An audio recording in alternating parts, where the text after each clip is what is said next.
pessoas 10 ficam mil achando vazaram que, e provocaram que uma fogo vida também na chinesa é lateral da diferente de uma pista. vida brasileira ou de uma Motoristas vida que passavam americana. pela ponte E isso gerou o quê? tentavam fugir. Um processo de E aí a labareda precarização. chegou a mais ou menos Então a uns indústria 2 metros de na altura, Índia né?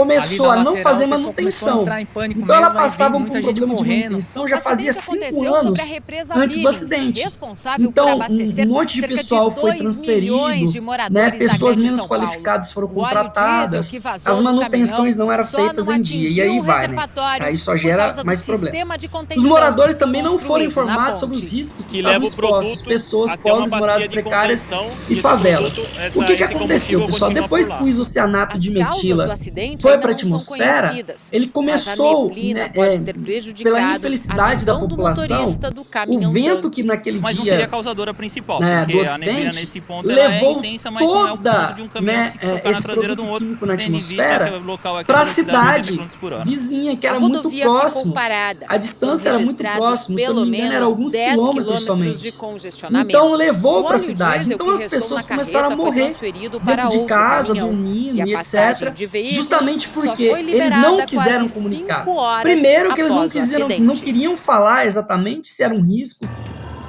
se não foi uma explosão, 4 quilômetros ok? abaixo das ondas. Então houve esse problema também na Índia. O engraçado é que depois de 10 anos, depois do acidente de Seveso, depois de 8 anos praticamente, aconteceu o mesmo acidente na Índia. Quer dizer o seguinte, que a gente não aprende exatamente com os erros do passado. E a consequência disso foi mais de 2.500 óbitos. Há cálculos de algumas outras autarquias e órgãos não governamentais que calculam, no mínimo, em torno de 4, 5 vezes a mais, entendeu? Mas em fontes oficiais seria em torno de 2.500 pessoas que faleceram. A população não tinha mesmas condições culturais para reivindicar seus direitos como fizeram os europeus, e acabou que ficou um pouco esquecido, né, esse tipo de história.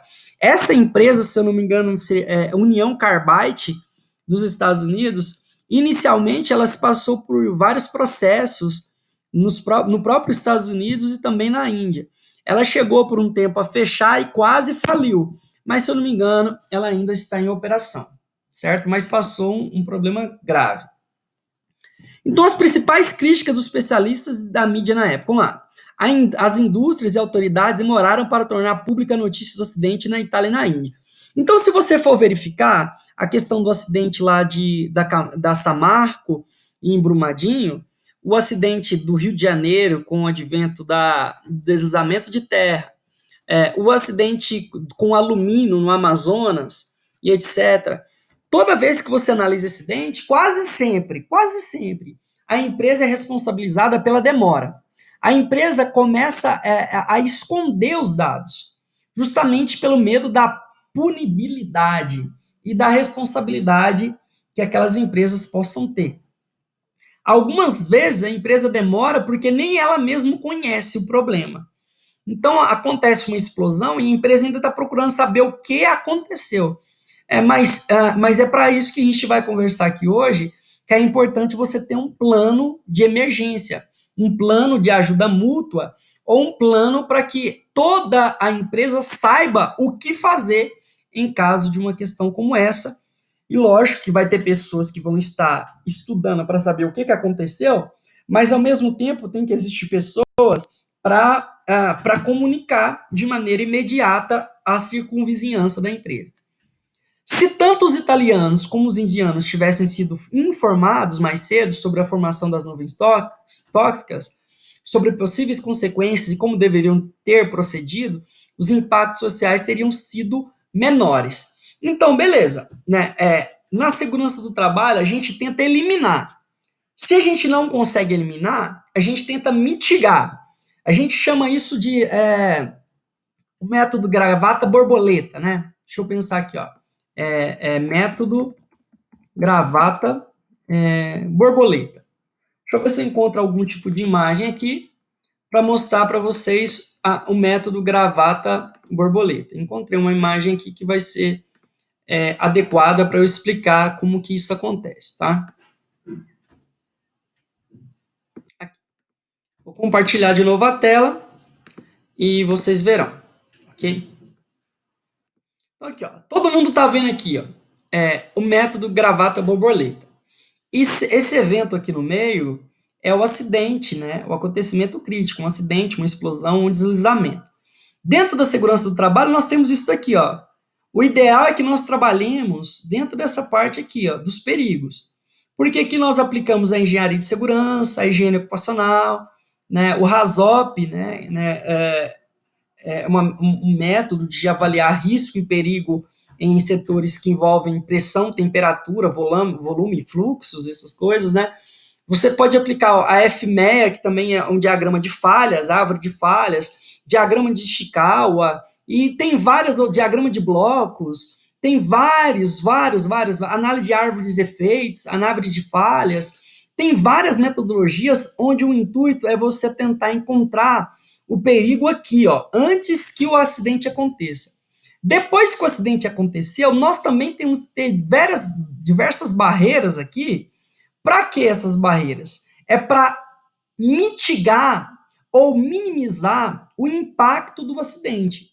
Então, quando a gente pensa em um plano de ajuda mútua, ou um plano de emergência, ou um plano de controle químico, nós temos que pensar tanto nos planos anteriores ao acidente, tanto com os planos posteriores ao acidente. Então, quando uma empresa é responsabilizada por um evento crítico, ela é responsabilizada tanto por aquilo que não fez, quanto aquilo que deveria ter feito para mitigar os acidentes, ok?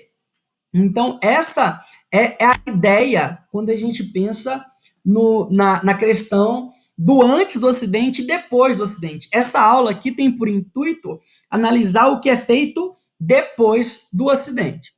Então, a diretiva de Seveso, artigo específico sobre comunicação preventiva de risco. As pessoas devem ser informadas sobre os riscos aos quais estão expostas, sobre medidas de segurança que a indústria tem implementado e sobre como devem proceder no caso de um acidente. Então, no caso da indústria nuclear de Angra dos Reis, todas as pessoas ali sabem exatamente qual a estrada que deve tomar, certo?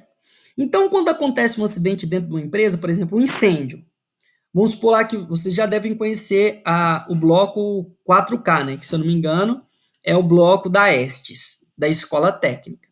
Então, dentro do bloco 4K, se tiver um incêndio ali, a questão é o seguinte: para onde você vai? Se você estiver na sala tal. Quando você faz um plano de emergência, você vai passar por cada sala e o ideal é que aquele que está desenvolvendo o plano, ele fale exatamente em que escada você vai descer e qual o caminho que é o caminho mais rápido para que você desça. Então, esse plano de incêndio, né, o plano de emergência que existem dentro dos edifícios, eles são feitos praticamente dentro das mesmas diretrizes de um plano de uma emergência química. Então, se acontece um acidente químico no bairro Santa Mônica, por exemplo, ou no CDI, ou qualquer outra empresa aqui, a ideia é para onde as pessoas devem correr, para onde a comunidade deve ir, o que elas devem levar. Elas não devem levar nada, ou elas devem já deixar as documentações preparadas em uma pasta, para que, em caso de acidente, elas só peguem aquela pasta e vão embora. Então, essas questões devem ser exaustivamente pensadas. Então, a repercussão. Muita resistência na Europa. Para autoridades e representantes das indústrias, pessoas não deveriam ser informadas sobre os riscos aos quais estavam expostas. Por quê? É uma resistência de responsabilidade, né? Porque, por um lado, dá para imaginarmos a questão do medo sem comprovação. Porque uma coisa é você informar o risco e outra coisa é a população muitas vezes ficar extremamente amedrontada e em pânico, certo? O receio, talvez, dos donos da empresa fosse evitar pânico. Mas só que se aquilo for bem informado, você não fica com pânico. Porque o risco, quando ele é bem comunicado, a população sabe trabalhar bem com isso. Essa ideia de que a população é ignorante, que não compreende os riscos, não. A população tem conhecimento, a população ela tem a capacidade de absorver esse tipo de informação. É como se fosse uma criança, não. A criança e o adulto, ele tem a capacidade de escutar uma informação que seja arriscada ou difícil de escutar, mas que consegue absorver. Esse foi um problema dos europeus, mas é um problema brasileiro, é um problema humano, porque a empresa ela não quer comunicar justamente para evitar qualquer outro tipo de processos futuros. Por quê? Vamos pensar no seguinte exemplo. Se uma empresa trabalha com um determinado produto químico e aquele produto químico ele causa, por exemplo, problema no rim, nas pessoas. Então, se tem uma certa comunidade, aquela empresa está jogando aquilo no rio, por exemplo, e há um aumento de incidência de insuficiência renal naquela cidade, depois que a empresa foi, fica estabelecido o nexo de causalidade entre o adoecimento da população e o aparecimento da indústria. Então, a empresa fica com medo. É o caso da indústria de extração de ouro em Paracatu. Né? Há alguns indícios, algumas avaliações epidemiológicas do aumento de doenças crônicas severas na população de Paracatu, aqui próximo, aqui, né, indo para o Distrito Federal. Receio que a imagem da indústria fosse comprometida com a divulgação desses riscos, lógico, né? Porque se uma indústria nuclear chega próximo da sua cidade e fala assim, ó, as pessoas podem ter problemas de câncer na tireoide, problemas de câncer cerebral, em caso de acidente, exposição. Se acontecer um acidente aqui, vai ter que ficar inóspito, né, a região durante dezenas de anos, porque Chernobyl até hoje, se a gente for pensar, é uma região totalmente morta, tem poucas pessoas lá, alguns animais com deformações. Então, se você for pensar nisso, o receio da imagem, lógico que a imagem da empresa pode ficar comprometida, desde que aquela empresa não preze. Se a empresa prezar, a imagem da empresa de maneira nenhuma vai ficar comprometida, ok? Receio que a informação transmitida gerasse desconfiança e pânico. Esse é um outro problema, porque é o seguinte, qual o problema da pessoa que tem pânico? O medo é normal, porque o medo me protege, né? O medo me protege, mas o pânico, ele me coloca em situação de risco. Porque quando você está em pânico, você entra naquilo que a gente chama de visão túnel. Você não começa mais a obedecer informação. Você fica, de certo modo, de maneira irracional, né? Você está em pânico. Algumas pessoas que ficam em pânico travam, não conseguem correr, não conseguem pensar ou raciocinar de maneira nenhuma, ok? E o aumento da desconfiança, porque aí a pessoa que está em pânico, ela não sabe se aquela empresa está fazendo tudo certo, se ela está preparada. Então, isso gera um problema muito grande. Então, esses eram os receios. Despreparo do governo e das empresas para dialogar com a população. Boa parte das empresas, elas contratam ali seguranças do trabalho ou profissionais como você, que são de controle, para comunicar e fazer isso, certo? Entretanto, muitas empresas estão despreparadas para esse tipo de informação. Se eu for falar para vocês, eu acredito que a maioria das empresas estão despreparadas para isso. Porque o acidente lá da Boate Kiss e os outros acidentes que envolveram incêndio de boates, o acidente de prédio, a gente consegue verificar que o Brasil ainda é um bebê nessa questão de preparar e dialogar com a população sobre aquilo que deve ser feito, ok? Indisponibilidade de recursos financeiros. Não é barato você fazer isso, até porque a pessoa não enxerga aquilo no primeiro momento, né? A pessoa não enxerga aquilo no primeiro momento porque a pessoa está gastando, está investindo em uma coisa que ainda não aconteceu. Então, o recurso financeiro, muitas vezes, é elevado, porque ali você vai usar as mais diferentes formas de plataforma, né? Você vai usar o WhatsApp, você vai usar Facebook, você vai usar e-mail, você vai usar televisão, você vai usar carros de som, você vai usar panfleto, você vai enviar palestrantes, você vai enviar pessoas dentro de igrejas, você vai enviar tudo. Para quê? Para as pessoas ficam inteiramente a par do que aquilo está acontecendo. Então, houve algumas divergências, então vamos pensar um pouco sobre as perguntas que surgiram sobre isso. Quais informações deveriam ser transmitidas à comunidade? Essa é uma pergunta relevante. Por quê? Porque será que eu devo informar a população as consequências biológicas ou somente ou a natureza do risco, certo? Então, você gera um pouco desse problema. Você fala assim, ó, você está exposto a um risco de radiação. Ou eu devo falar, ó, você vai estar exposto a um risco de radiação que pode causar câncer se não controlado. A diferença. Então, qual é a profundidade da informação que eu devo transmitir? Eu sou a favor que a empresa transmita o máximo de informação possível. Informação detalhada para as pessoas. Então, eu acho que as pessoas têm um direito de saber, antes da empresa chegar lá e depois que a empresa chegar lá, quais os riscos que as pessoas estão expostas. Então, para mim, o máximo de informação possível, seja biológica, seja física, seja geográfica, quais as consequências, certo? O que poderia ser abordado e o que não poderia? Porque tem uma questão, né? A questão da proteção tecnológica de informação. Porque nem toda informação ela é de segredo industrial, mas tem informações que é de segredo industrial. Então, se você fala ali que tem determinados riscos, você deve ter o cuidado de não estipular qual o produto químico que perfeitamente gera aquilo, né? Você só pode falar da natureza do risco. Se eu for pensar aqui na proteção da empresa também, que ela tem o direito de se proteger no sentido de resguardar o seu segredo industrial.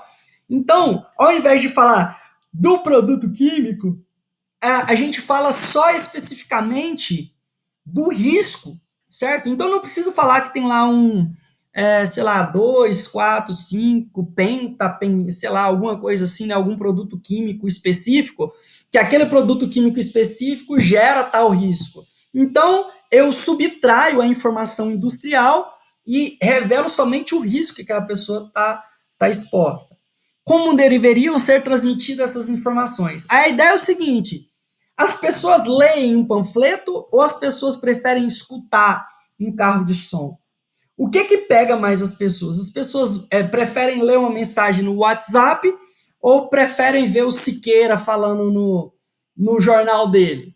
A questão é, as pessoas preferem escutar isso no Jornal Nacional ou no Jornal da Record? Aquela população, como que ela recebe a informação?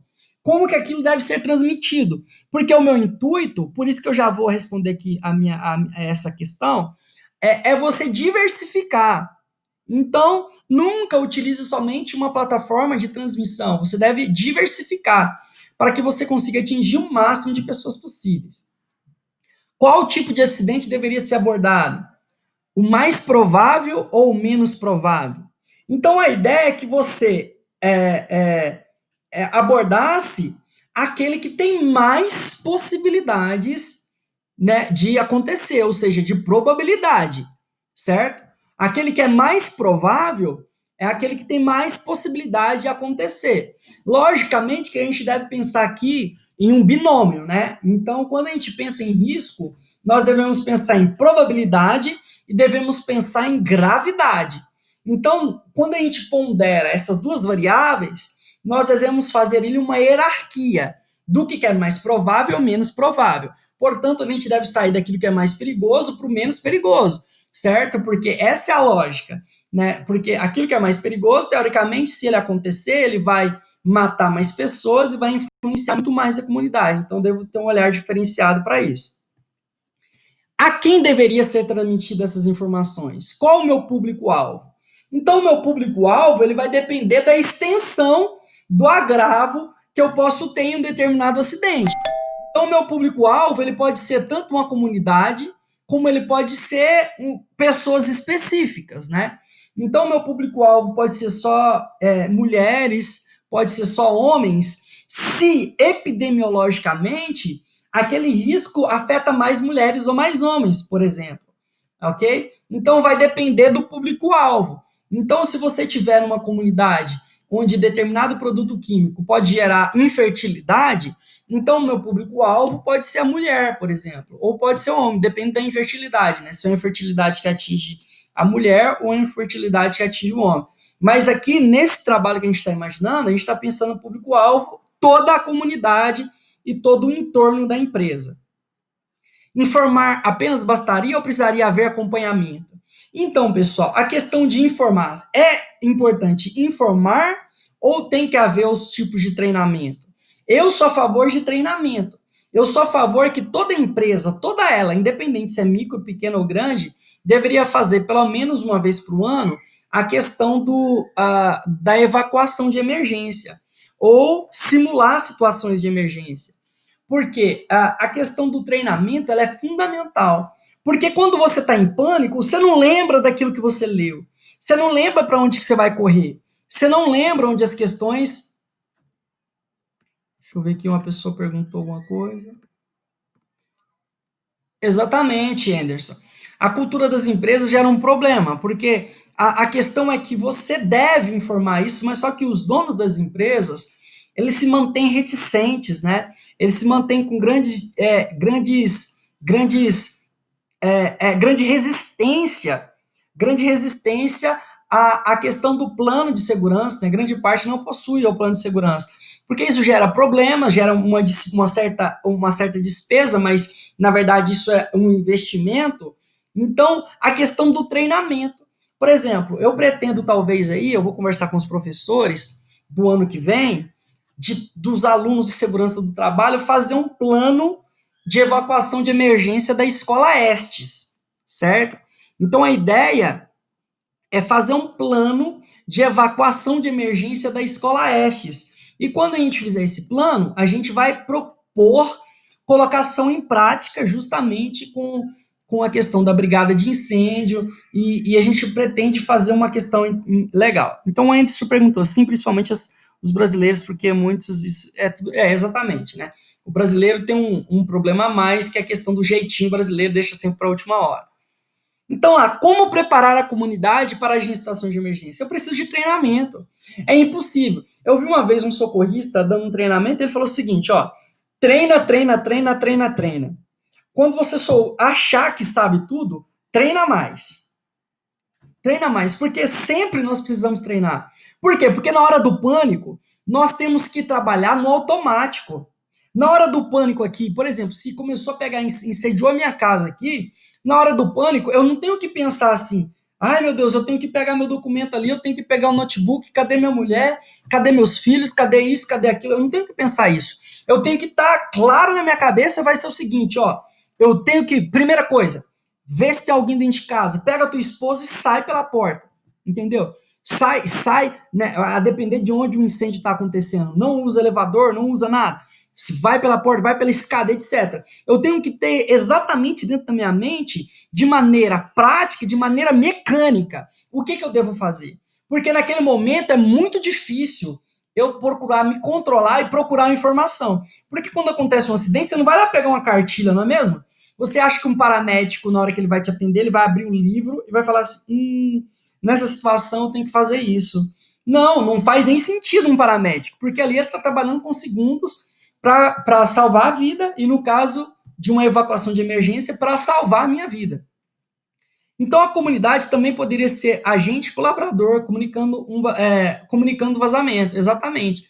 A comunidade ela é importante, pessoal, ela é extremamente importante. Muitas empresas, antes de funcionar, elas criam o que elas chamam de espaço de debate, um ponto de passagem onde há ali funcionários da empresa, funcionários do governo e pessoas da comunidade para discutir o do porquê e quais caminhos tomar. Então, surgiu diversos programas, pessoal, diversos programas para controle químico e em respostas a emergências químicas. Eu fiz questão de encontrar essas plataformas, esses sites, e eu espero que vocês, posteriormente, procurem, né, esses programas de segurança química, né, Programa Internacional de Segurança Química, respostas a emergências e tudo mais, né, a respeito de acidentes químicos, pois a área de vocês, provavelmente, alguns vão trabalhar em situações que necessitam maior aprofundamento. Então, ações de prevenção. Então, a gente sabe que isso pode acontecer e isso muito provavelmente acontecerá em alguma empresa, em algum momento, porque o acidente ele tem uma carga de imprevisibilidade. Então, elaboração de estudos de análise de risco em uma empresa ou outra fonte potencial. Então, toda empresa seria extremamente adequado se ela fizesse isso, certo? Imagina que se o carinha que mora aí na esquina, o dono do posto de gasolina, o dono do cara que vende gás, o dono de uma empresa de serraria, o dono de uma empresa que trabalha com química fina, ácidos, por exemplo, o dono de uma empresa que trabalha com bases fortes, se ela tivesse esse plano de análise, certo? Lembrando que o plano, essa elaboração desse estudo, é sempre interessante que seja feito do ponto de vista prático, né?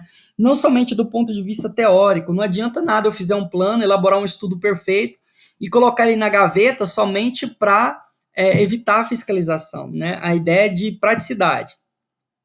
Identificação dos principais problemas de comunicação existentes na empresa, aspectos humanos e operacionais.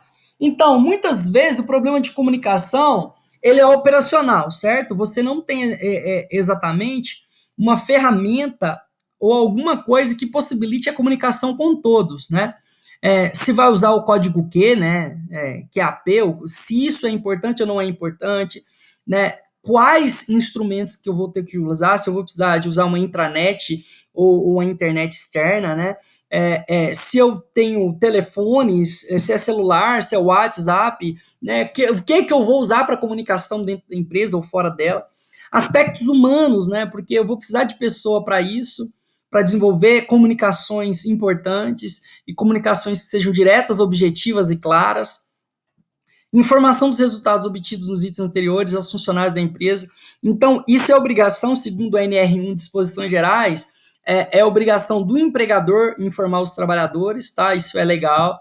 Elaboração do plano de comunicação da empresa internamente e com órgãos internos. Então, quando acontece um acidente, pessoal, eu já preciso saber, em que hospital eu vou levar os meus funcionários e o número do bombeiro que eu devo ligar. No mínimo, da Defesa Civil, ok? São algumas das informações que eu devo levar em consideração. Então, lá no plano de emergência, está lá escrito lá, quando acontece um acidente, vamos lá, você vai trabalhar na indústria química. Então, a gente tem que pensar aqui, qual que é o hospital de referência para trabalhar a respeito de acidente químico? Vamos supor que seja o Hospital das Clínicas da UFO. Então, é o hospital de referência. Então, eu já tenho que ligar para o hospital e conversar assim, dentro do meu plano de emergência, a gente vai colocar você como hospital de referência. Ok, aí os caras falam, ok, então nós vamos ser o hospital de referência da tua empresa química.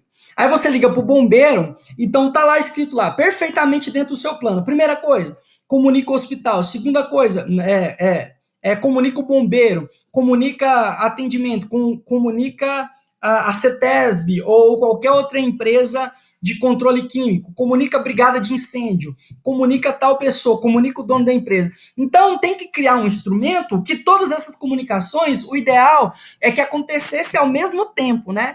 Que ao mesmo tempo que o hospital fosse comunicado, o bombeiro fosse comunicado e outras pessoas fossem comunicadas, né? Se imaginar pela lógica, é melhor você primeiro comunicar o quê? O bombeiro e o resgate inicialmente, né? Você liga para o bombeiro, fala do problema, ele vai vir. Liga para a empresa de controle químico, ela vai vir. Depois você liga para o hospital, que é onde vai chegar os acidentados ou contaminados nesse sentido. Então, a gente deve criar essa lógica para elaborar essa questão, quais órgãos externos vão estar em comunicação com o nosso plano de emergência. Realização de treinamentos e simulados sobre comunicação e sobre ações de resposta na própria empresa e com atores externos. Por que isso? É importante a gente simular? É importantíssimo a gente simular, porque a gente não sabe o tempo de resposta. Porque a depender do acidente químico, o tempo de resposta ele deve ser muito rápido. Rápido, assim, em torno de minutos, pessoal. É complicado a gente imaginar, porque um acidente químico ele pode passar para a etapa de descontrole total de uma hora para outra, né? Haja vista, vocês aí que estudaram química, estão estudando química ou estudarão química, perceberão que há algumas substâncias químicas que elas, em contato com outras, geram reações exotérmicas muito violentas, como o próprio acidente que aconteceu no Líbano esses dias, né? Esqueci o nome do Líbano, da capital do Líbano lá, que justamente pela questão do fertilizante que estava lá armazenado. Ok? Beirute, exatamente, em Beirute. Então, isso acontece. Então, devemos estabelecer essa prioridade e realizar treinamentos. Desenvolvimento de estudos de percepção de risco com funcionários da própria empresa. Por que estudos de percepção, pessoal? Porque o risco ele é percebido de maneira diferente. Quer ver? Ó, eu vou dar um exemplo. Se você é motorista de carro, na hora que você está no passageiro, você tem mais medo do que você está dirigindo. Isso é uma evidência clara, que a percepção ela muda de acordo de onde você está, ou de acordo com a sua perspectiva. Então, se você é um piloto de moto, se você está na garupa, você tem mais medo do que se você estivesse pilotando. Eu sou um exemplo disso, né? Eu pilotei moto por muito tempo, então quando eu estava pilotando, eu estava seguro. Por quê? Porque eu acelerava, eu freava, eu dava direção, enquanto quem está atrás está à mercê daquele que está no volante. Então acaba que a gente fica ali um pouco, né? A percepção muda, porque o controle não está na minha mão. Então eu preciso fazer estudos para entender a percepção da população, dos funcionários, porque tem funcionários que trabalham diretamente com aquilo, e eles acham que não tem medo, não tem risco. Agora, eu que não trabalho diretamente, envolvo o risco. Então, nós utilizamos aqui dentro da segurança do trabalho, para estudar essa percepção, a ergonomia. Então, lá, identificação e caracterização da comunidade circunvizinha, claro, né? Evita... eu acho que esse tópico evita comentários, é caro, que eu tenho que identificar e caracterizar a comunidade circunvizinha. Desenvolvimento de estudos de percepção de risco com a comunidade circunvizinha. Então, lá, o mesmo trabalho de percepção que eu fiz dentro da empresa, é importante que eu faça fora, porque o nível está totalmente diferente, né? Se eu tenho uma empresa lá, lógico que eu vou ter profissional qualificado para trabalhar com produto químico, né? Eu vou ter químicos, eu vou ter engenheiro químicos, eu vou ter técnicos de controle ambiental, eu vou ter ali profissionais de análises clínicas, né? Dependendo do local. Eu vou ter profissionais da engenharia, de outras engenharia, mecânica, elétrica, e a percepção de cada um desses vai ser diferente do seu Zezinho da esquina, que tem um mercadinho, da Dona Maria, que só fica dentro de casa, do Guilherme, que é professor, do outro que é entregador de pizza, do outro que é médico. Então, a percepção vai ser diferenciada. Eu preciso entender quais as pessoas que estão ali, como que eu posso mudar a percepção daquela pessoa na orientação. Você vai preparar a comunidade para agir em situações de emergência e capacitar profissionais envolvidos nessas emergências. Dentro das empresas, nós temos ali os brigadistas, que seriam os profissionais mais capacitados ali. Então, eu tenho que desenvolver um plano de comunicação nas operações de emergência químicas.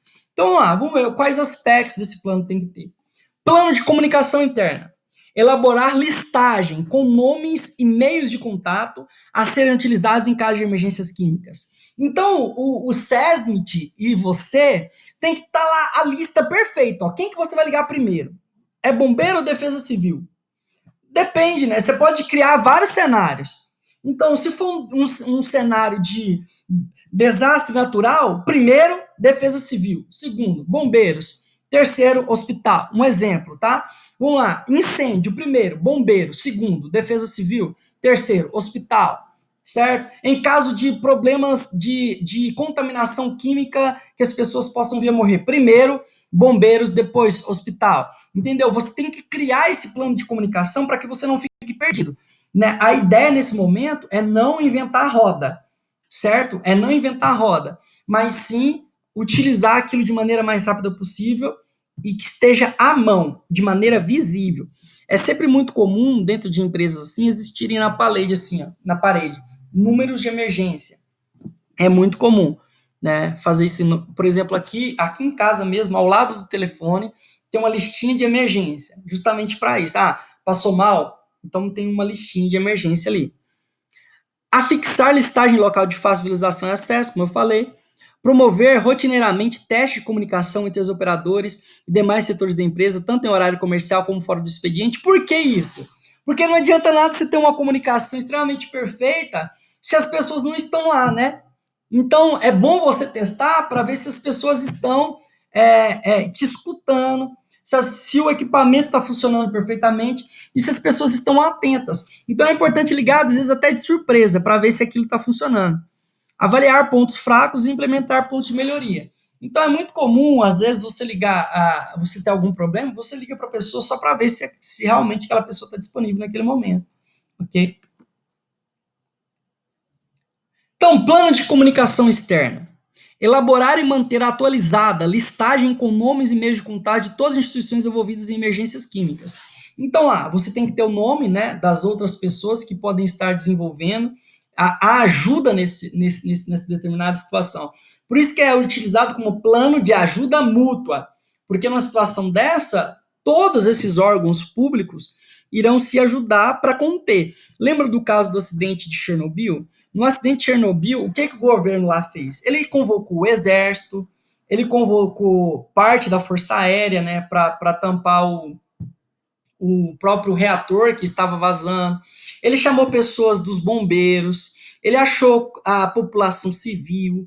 Então, ao torno lá foi milhares de trabalhadores das mais diferentes situações, tanto que boa parte deles morreram depois, né, nessa situação. Então, a comunidade, sem sombra de dúvida, tem que ser comunicada. Deve ser comunicado também, dependendo da situação, a associação daquela empresa, né, a comunidade, os chefes da comunidade, né, se tiver uma associação nesse sentido, manter o local de fácil visualização e acesso, promover simulados e avaliar os pontos fortes e fracos que sempre tem, né? Então, aí você pode utilizar qualquer metodologia que você quiser, né? PDCA, 5W2H, 5Ws e qualquer uma dessas 6 Sigma, qualquer um desse tipo de metodologia da qualidade. Então, plano de comunicação de risco com a comunidade. O que tem que ter lá? Identificação dos perigos. Estudo e análise deles, tecnológicos, né?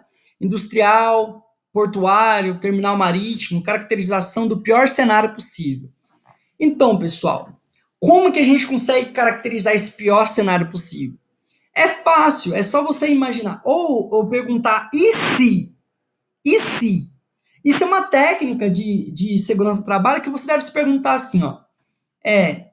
E se a minha casa pega fogo? Aí você fala assim, ó, se ela pega fogo, eu devo sair. Ah, mas e se na hora que eu sair a porta estiver fechada? Aí você tem que ir pela janela. Ah, mas e se não tiver escada?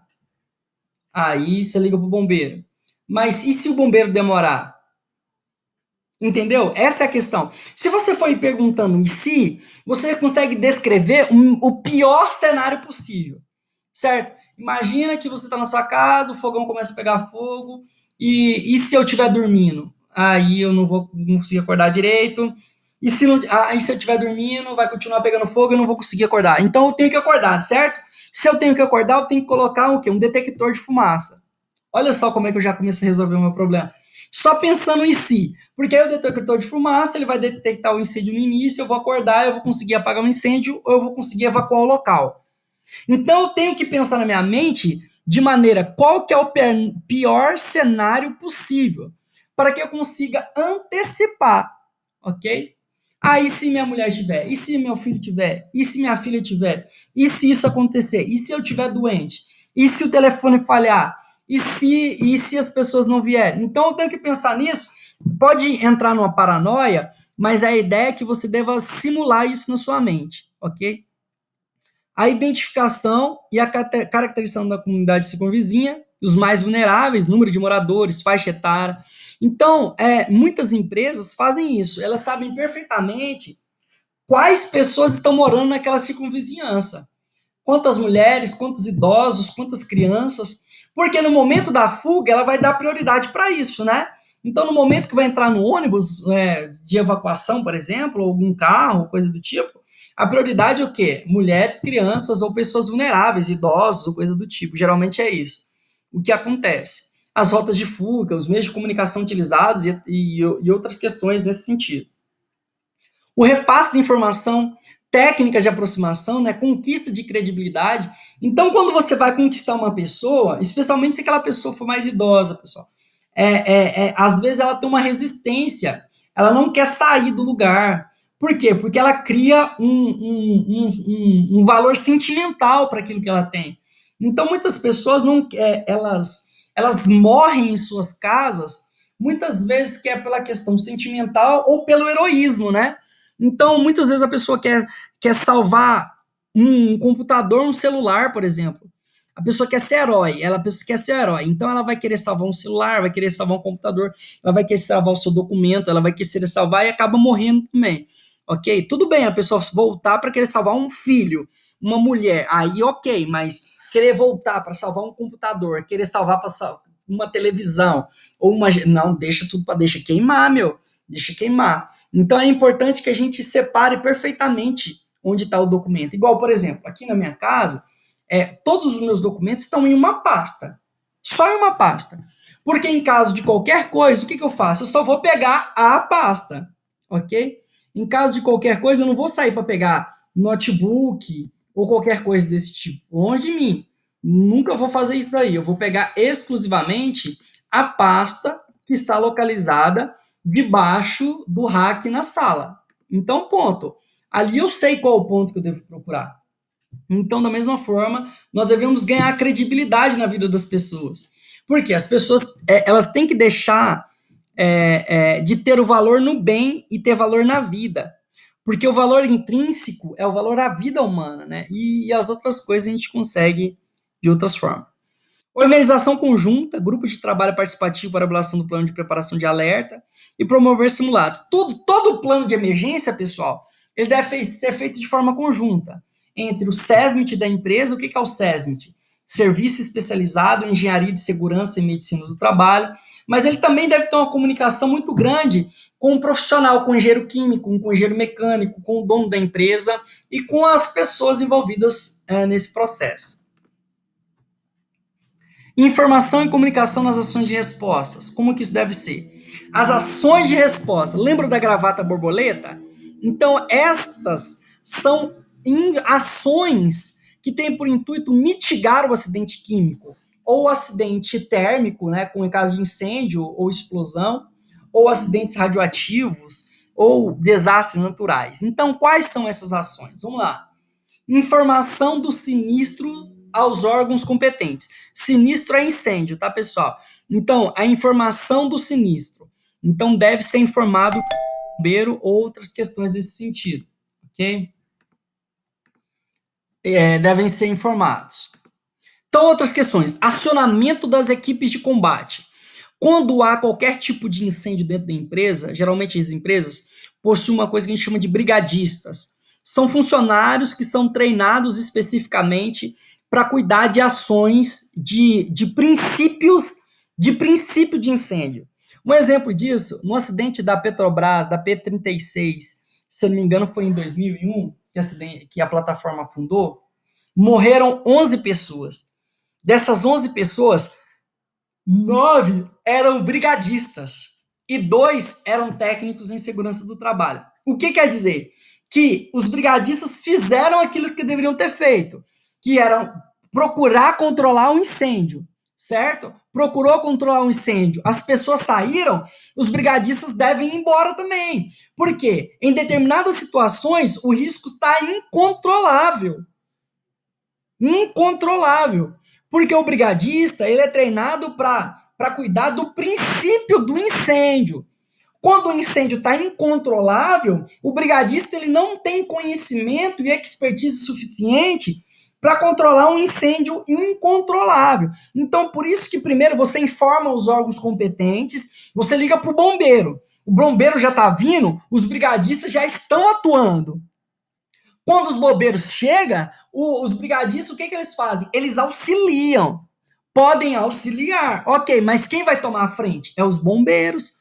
Tem capacidade e expertise necessária para resolver esse tipo de problema.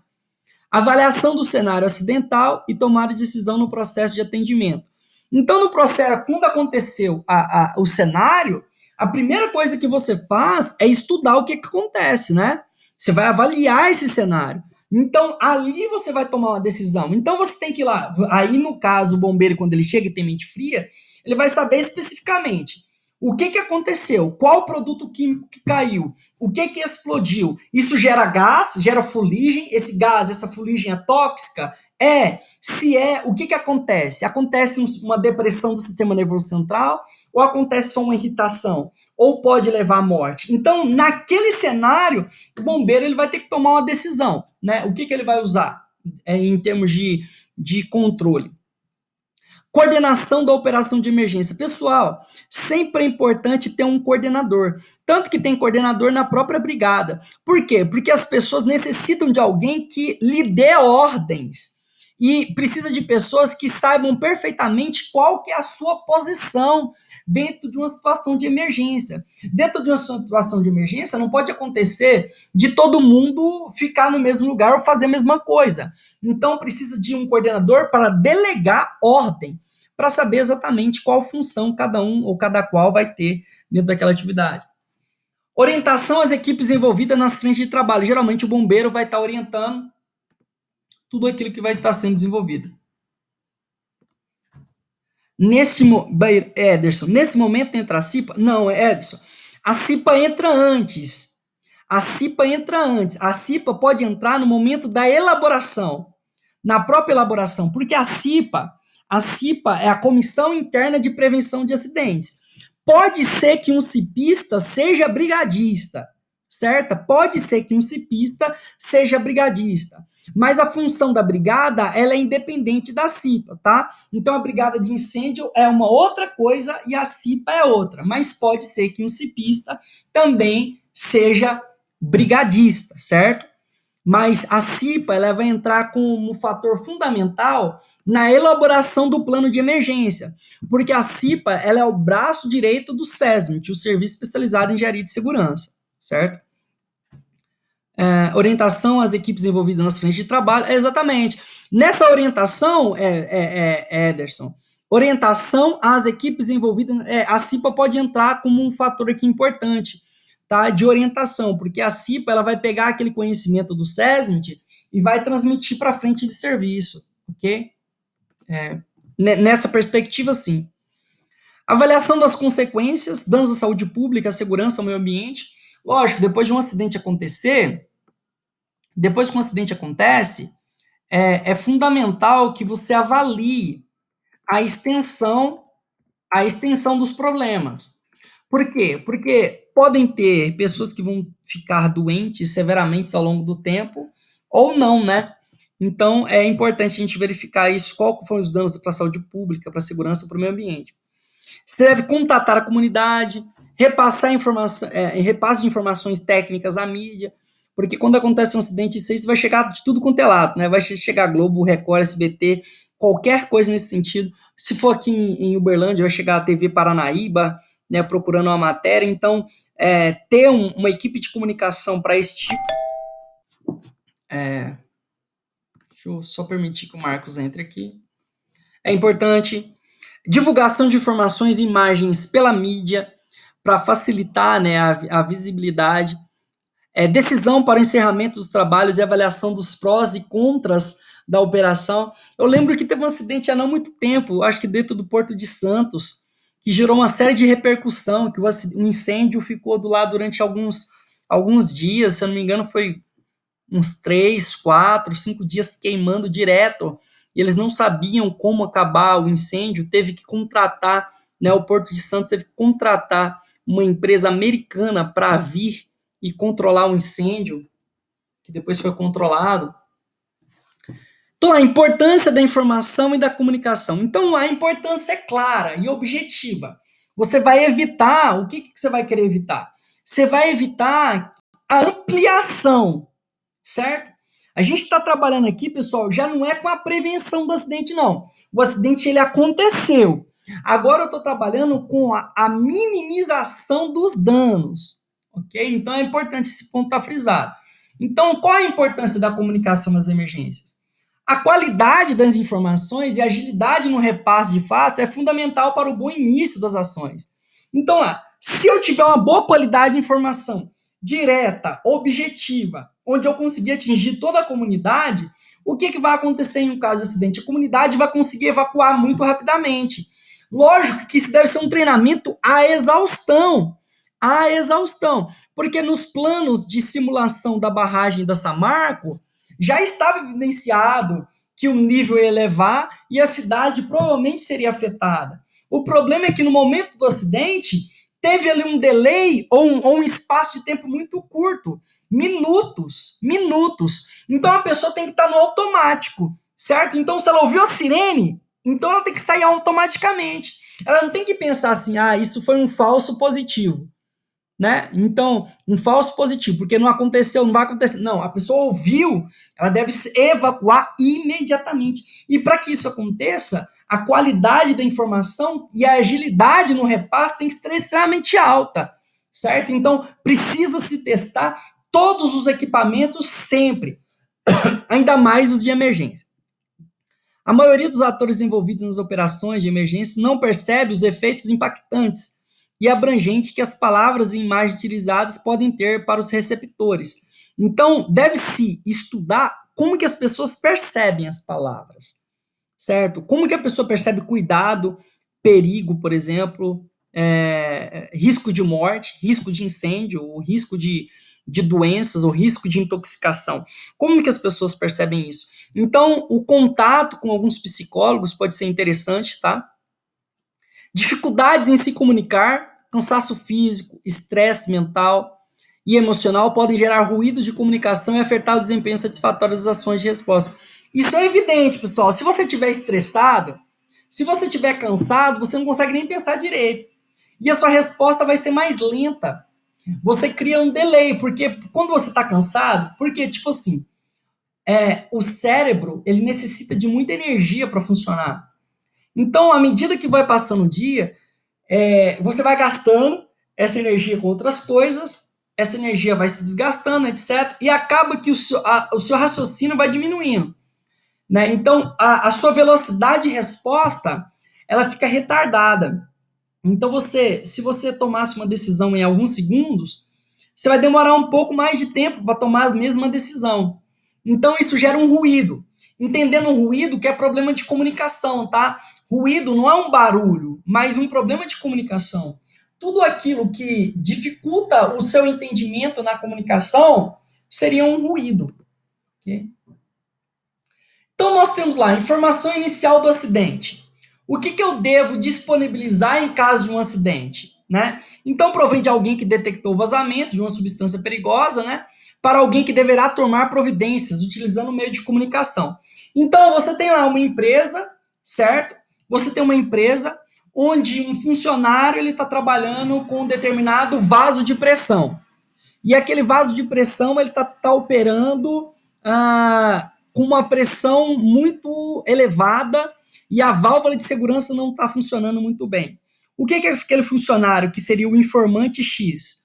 O operador, o vigilante ou qualquer outra pessoa, ele vai pegar o seu telefone, o seu meio de comunicação e vai ligar para quem? Essa é a questão. Ele vai ligar para quem? O cara que está lá mexendo, ele vai ligar para quem para resolver aquele problema? Porque o intuito de você ter um plano de saber quem vai ligar para quê ou para que órgão, né? O que será feito, é para evitar aquilo que a gente chama de complexo de Eva, que é a síndrome da transferência de culpa, certo? Porque o que aconteceu? Adão pecou, ele culpou Eva. Eva pecou, culpou a serpente. Entendeu? Aquele negócio de que, não era a minha obrigação fazer isso. Quando você estipula exatamente quem liga para quê e faz o quê, eu tenho aqui a inteira responsabilidade da pessoa. Então, se o informante, se o operador verificou uma variação da pressão, é obrigação dele ligar para quem? Para o superior dele, né? Para verificar se aquela caldeira, se ela é automatizada, o dono, aí vai comparar, né? O que está dentro do manômetro está dizendo e o que está dizendo aquilo que o sistema está falando. Então vai se comparar. E a depender daquilo, o próprio operador, ou o dono da caldeira, o supervisor da caldeira, né? O supervisor do operador, pode pedir para que ele, por exemplo, interrompa o fluxo da caldeira para diminuir a temperatura e verificar aquilo. Ok? Então devemos ter essa hierarquia.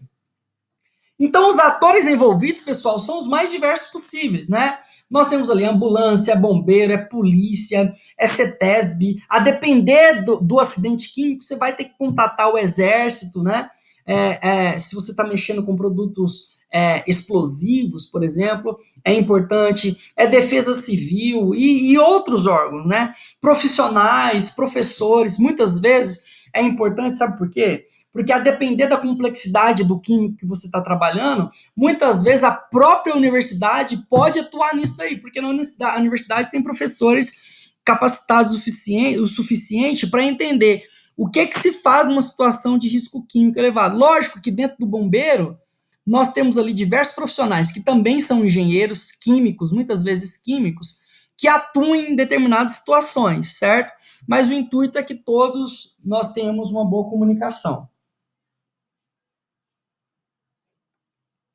Comunicação nas ações de emergência, principais dificuldades, rádio das instituições envolvidas não se fala, então muitas pessoas não utilizam o rádio, muito trote, desatenção na comunicação, emprego de vocabulário técnico e muitas siglas, então a pessoa fala um QRU, QTQ, entendeu? A pessoa usa um monte de linguajar técnico, e em vez dela falar assim, emergência, fogo, corra, entendeu? Coisas devem ser claras e objetivos. Evitar esse linguajar muito técnico. Então, é igual aquele linguajar do juridiquês, né? A pessoa que faz direito tem um linguajar tão difícil, né? É engraçado isso. Você pega algumas decisões para ler, você fala assim, meu Deus do céu, para que isso, gente? Para que? É um linguajar tão difícil, tão rebuscado. A pessoa, a Viviane Mosé, se eu não me engano, é uma filósofa, ela fala uma coisa bem interessante, que muitas vezes o sábio, ele suja as águas para parecer profunda. O que é sujar as águas para parecer profundo?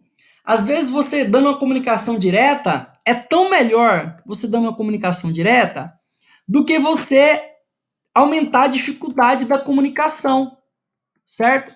É muito melhor a comunicação direta. Então seja objetivo, certo? Seja objetivo. Evite questões extremamente complexas. Evita sujar a água para você parecer mais inteligente, certo? Evita falar difícil só para você parecer mais inteligente, porque as pessoas nem vão entender. Então, na verdade, você não está sendo inteligente. Na verdade, as pessoas que não entenderam aquilo que você falou, ok? Prática em falar ao rádio, né, ou códigos que possam facilitar, áreas descobertas para telefonia e rádio, plantonistas na sala de rádio e coisas nesse sentido, certo? Então, a comunicação tem que ser das mais diferentes possíveis.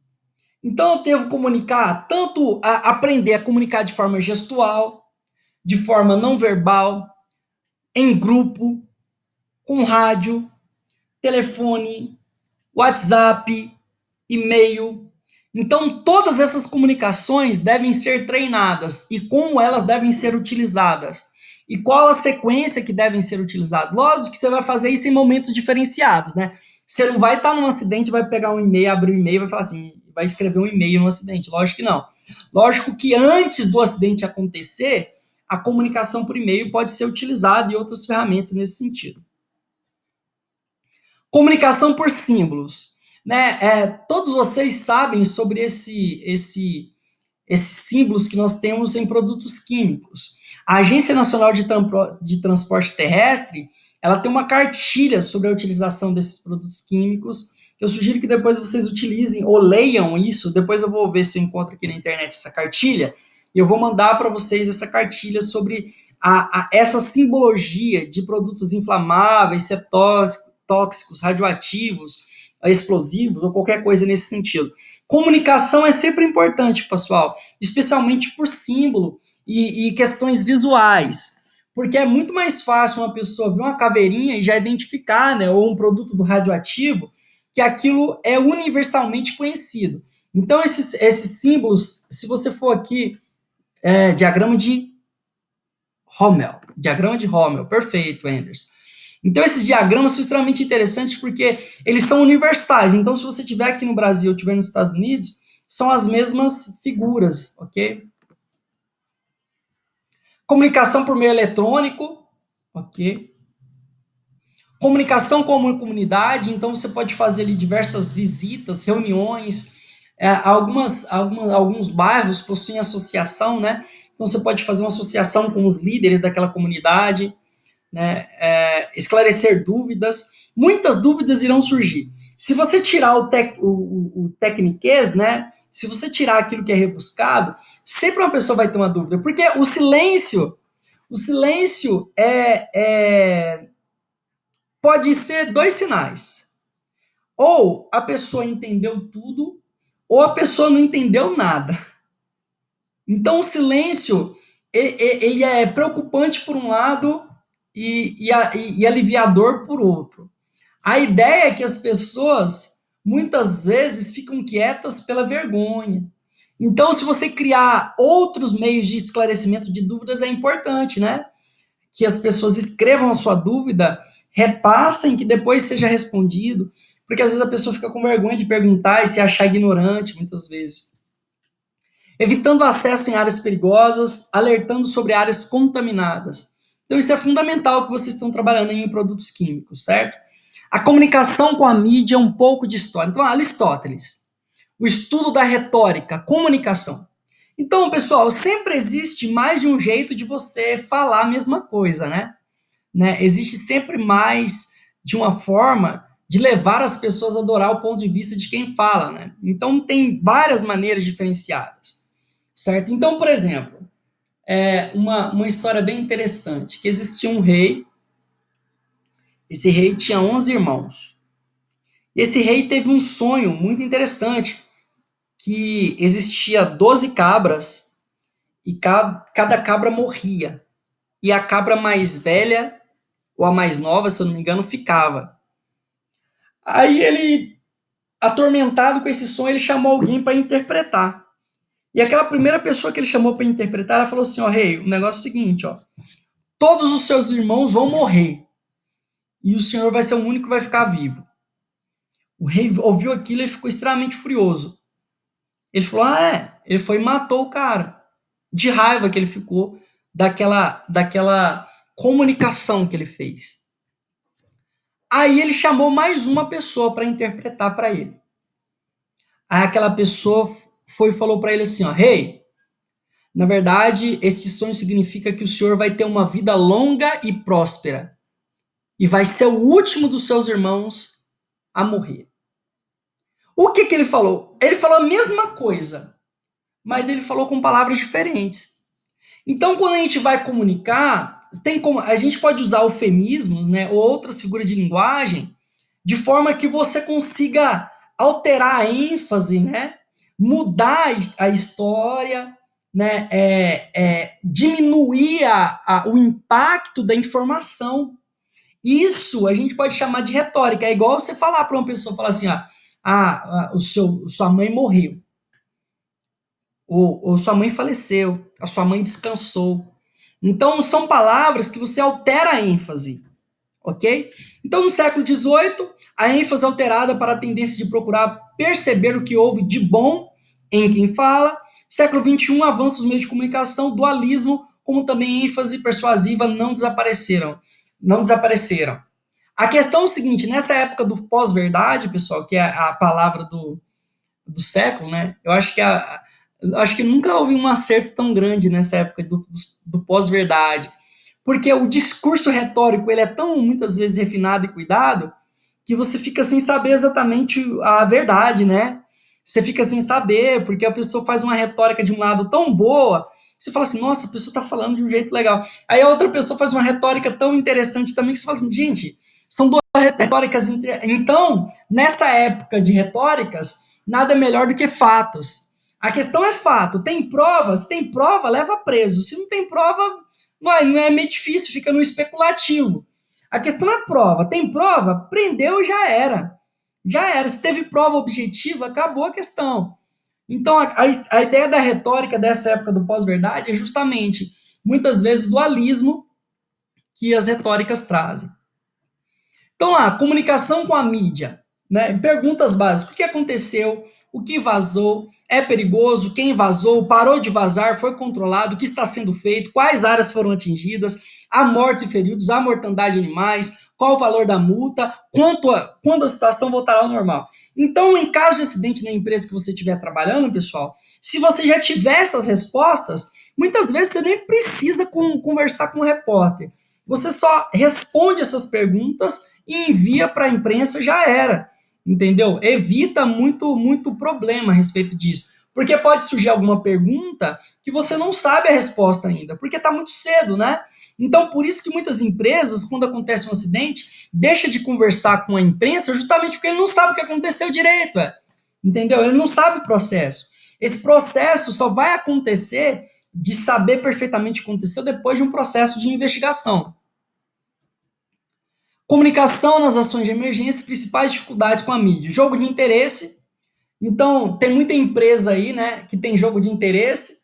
É importante a gente verificar isso, porque eu, quando vejo jornal, sabe como que eu vejo jornal? Eu faço o seguinte, eu vejo Jornal Nacional, eu vejo Jornal do SBT, eu vejo o Jornal da Record, eu entro na internet, vejo alguns outros jornais escritos, e a partir de tudo isso que eu leio, eu procuro alguém, às vezes, que está ali, que faz uma análise mais crítica, dependendo da situação, e a partir de ler e ver todas essas visões, eu procuro gerar o meu juízo de valor.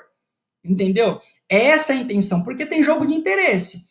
Então, um vai defender um lado, outro vai defender o outro, especialmente no Brasil, que tem muito isso, negócio de conchavos, etc. Despreparo dos entrevistados. Então, quando você for fazer uma entrevista, saiba perfeitamente se você sabe o que você está falando. Por isso que, geralmente, quem dá entrevista é um supervisor, é alguém da alta gerência, que, teoricamente, saberia mais informar. Técnicos nem sempre dispõem de respostas precisas quando entrevistados, isso é claro, porque o técnico ele vai querer uma resposta técnica. Então, se ele não sabe ainda, fica tudo na ideia da especulação. É igual um acidente de aeronave, todo mundo tem opinião, né? É engraçado, todo mundo tem opinião para tudo. A gente tem opinião para tudo. A gente é sempre um pouco de médico, um pouco de advogado, um pouco de engenheiro, um pouco de epidemiologista. A gente é um pouquinho de virologista também. Então, está aumentando. Então, todo mundo tem um pouco de resposta, mas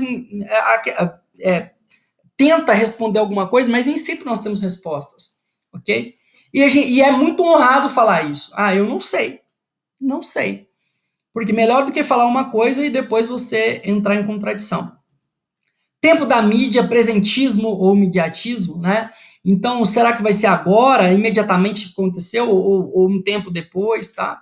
Necessita respostas imediatas dos técnicos envolvidos para rapidamente elaborar a matéria e divulgá-la sem demora. O duro é você divulgar uma matéria ou você divulgar uma informação que ela não condiz com a verdade depois, né? Esse é o problema. Dica na comunicação com a mídia. Então, o que você deve fazer em um caso de acidente para se comunicar com a mídia? Combinar local e hora, porque aí você consegue se preparar, você traz um conjunto de perguntas e antes da entrevista você já mostra aquelas perguntas para o repórter, para que ele não fuja daquele escopo, ok? Isso pode ser acordado antes. Priorizar coletivas para padronizar informações. Por que priorizar coletiva? Para você evitar aquele disse-me-disse, evitar falar 20 vezes para as pessoas ou 20 repórteres diferentes. Então, se tiver uma coletiva de imprensa, muitas vezes a pergunta de um responde a de outro, né? A pergunta do outro. Convidar e acompanhar filmagens e fotógrafos na área de trabalho com segurança. Isso possibilita uma diminuição da dúvida para a comunidade. E disponibilizar informações por escrito, seja nota, né? Isso é importante. Cuidado com entrevistas por telefone. Anote com quem está falando e de onde. Sabe por quê? Porque muitas vezes o entrevistador ou o repórter, quando você faz isso, ele pode lhe dar uma manipulada. Eu sugiro que sempre você grave a própria entrevista, tá? Então, se um dia chegar numa situação dessa de precisar dar uma entrevista por causa de um acidente químico, grave a própria entrevista. Okay? Então, pessoal, esta aula de hoje foi justamente isso. Como que eu consigo me preparar, como que eu consigo prevenir, como que eu consigo minimizar os acidentes tecnológicos ampliados ou químicos. Ou a gente pode até estender para uma questão de de acidentes naturais que podem estar envolvidos à área do técnico de controle ambiental. Então, os cursos, né, devemos fazer cursos teóricos e práticos, possibilitam transferência de conhecimento. Então, é importante você trazer ali os bombeiros para dar um treinamento específico, a capacitatores envolvidos nas ações de prevenção e resposta a emergências químicas. Então, as pessoas podem saber o que utiliza, né? Você vai usar serragem para tentar conter um vazamento químico. É muito comum, né, usar serragem para fazer isso, ou algum outro produto que diminua a acidez ou aumente a acidez se for uma base, por exemplo, né? Aproxima órgãos públicos e instituições envolvidas. Isso é interessante porque quando você faz essa comunicação coletiva, você vai ter um contato muito mais próximo com a comunidade que sabe alguma coisa a respeito disso, né? E prepara melhor a comunidade para situações de alerta. Fazer um plano de emergência não é algo fácil, certo? Dependendo do que você vai fazer, você vai ter que contratar uma consultoria especializada. Por exemplo, no caso da Samarco, teve que fazer isso depois, né? Porque ela tinha que fazer um plano de emergência. As empresas da Vale tiveram que fazer plano de evacuação, plano de emergência.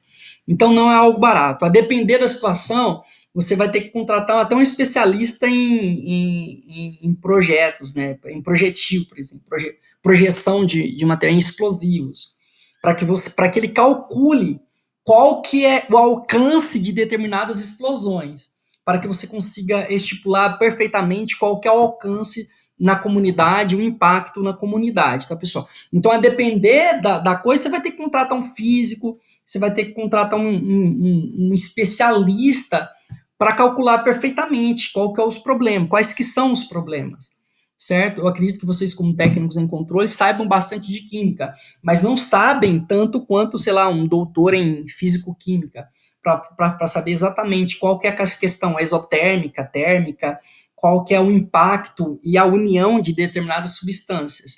Então, é necessário treinamento teórico e prático com um conjunto de multiprofissionais e sempre pautando a multidisciplinariedade, tá, pessoal?